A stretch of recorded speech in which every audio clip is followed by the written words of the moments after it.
She said it like she was asking for more coffee. If you really loved me, you'd let me have one last weekend with him. Her tone was casual. Her eyes stayed on the toast she was buttering. For a second, my mind went blank. No shouting, no slammed fists, just the quiet hum of the refrigerator and the sound of her knife scraping the bread. I nodded, took a sip of my coffee, and while she packed her overnight bag for her goodbye weekend, I packed mine for something else entirely. We met 4 years ago, in a bookstore cafe. She laughed too loud at a joke I didn't think was funny. She touched my arm when she spoke. I remember thinking she was too good to be real. Back then, she made me feel like I'd won something, like I'd been chosen. I didn't know she collected winners. The signs started small. A phone screen flipped down when I walked in. Late-night showers with her phone propped against the sink. Girls' nights that smelled faintly of men's cologne when she came home. But the weekend before she made her little breakfast announcement, I saw it. Her laptop was open on the couch, messenger window glowing. Him. The same guy she'd sworn was just an old friend from college. The one she rolled her eyes about when I asked if there was ever anything between them. There was a photo. His hand on her thigh. Her smiling in that way she only smiled in the first 3 months we were together. The caption, "One last time, yeah?" She replied, "Of course." The morning she asked for her last weekend, I didn't argue. People expect screaming. I think she expected it too. But silence? Silence is unsettling. I let her leave without a single question. I didn't follow her. I didn't beg. I just began. First, the joint account.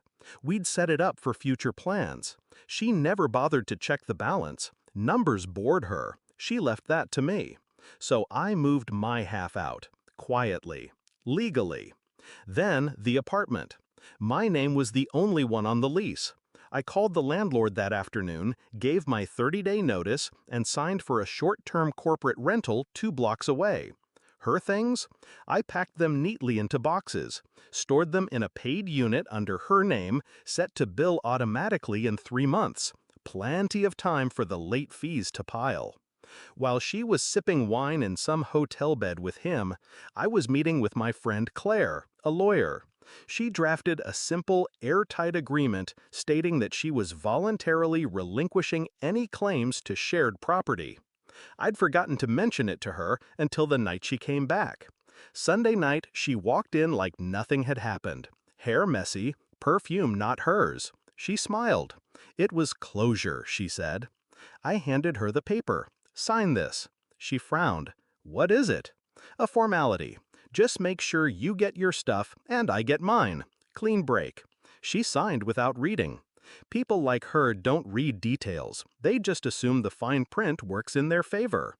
Over the next week, I dismantled the life she thought she still had. The streaming accounts? Mine. The car lease? Mine. The vacation she thought we'd booked for next month? I called the resort, moved the dates forward, and took someone else. Her phone calls started on a Tuesday. "Where's the Netflix password? Why is the car gone? Why are my things not in the apartment?" By Friday, the tone had shifted. "You can't just disappear on me like this. Can we talk? I think I made a mistake." 3 weeks later, she showed up at my new place. I didn't answer. She left a note under the door. "Please, I don't want him. I want you." I kept it, not because I cared, but because it was proof.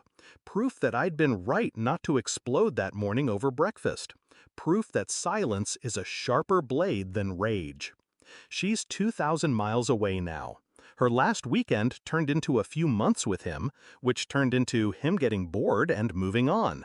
Now she sends voice notes sometimes, late at night, crying, saying she misses us. I listened once, then delete. I don't hate her anymore. I don't love her either. She thought betrayal was a game. I just showed her I could play better. The thing about letting someone walk away for one last time is this: you never have to open the door again.